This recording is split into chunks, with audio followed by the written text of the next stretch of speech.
People often ask me, how do I find so much things to photograph in the bush? So I set myself a challenge last summer. The aim was to film as many things as I could in half an hour, but also make sure I could always see my car, so I couldn't wander too far from this spot. It's the middle of winter and it's very dark.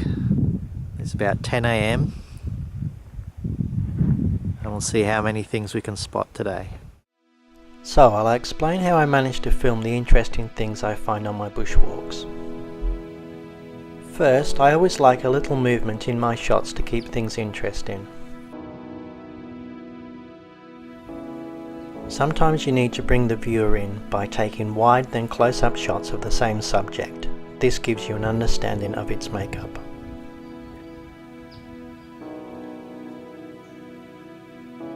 Sometimes a silhouette can tell you what season it is. Sometimes you may not get a clear shot of your subject. Just be patient. You might get the shot you're after if you wait a little while.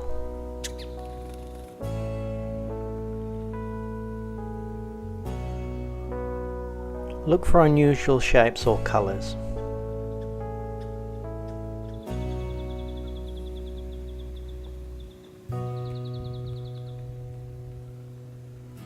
I always like a close-up, then pan to reveal more of your surroundings. This then builds up an environment for your viewer. Just make sure it's nice and slow.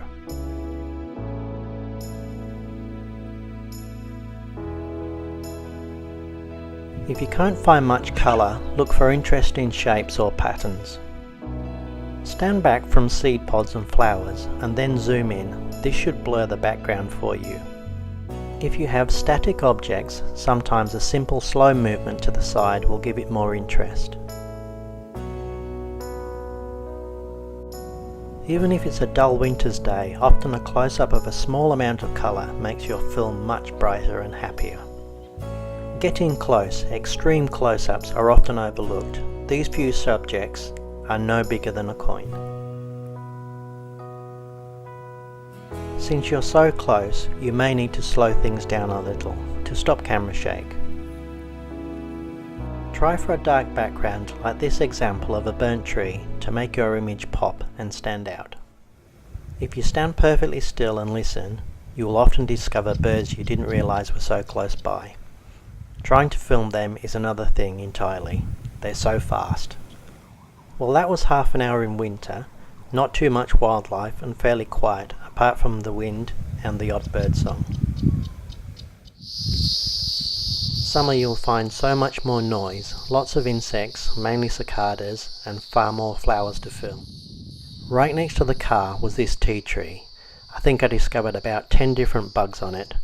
So my point is, you don't have to go far to film interesting things. If you're into bugs, that is.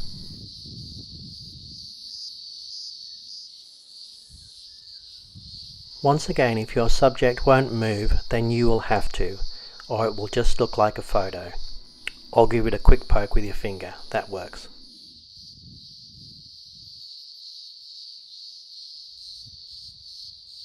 The autofocus on my camera had trouble focusing on this thin bug, so I had to improvise to get the shot by placing my hand in the background. A piece of black card or leaf would have been much better. Some bugs are just so hard to film because you have to be in so close, and that makes you about 1,000 times bigger than them, which they don't like. If the sun's behind you, then you can cast a block of shadow, which will look unnatural.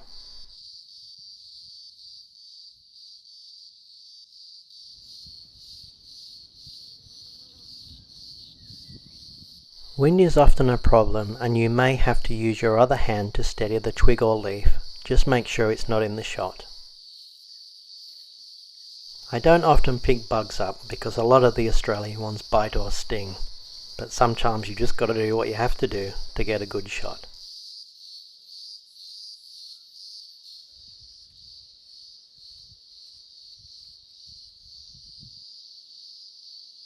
Again, I had problems with only having a simple autofocus camera. It just would not focus on this spider because of the background. So you just have to get creative and try for a different angle, like laying on the ground under the spider. So if you stand still and listen, you'll often see and hear things move. So that's just what I managed to find in 2 half-hour sessions in the same spot. Hope you all have an understanding of how I film now. This was all filmed on a Sony HX60V, so you don't need expensive cameras to get a good result once you learn to see. Subscribe to my channel Chris Osborne by clicking on my name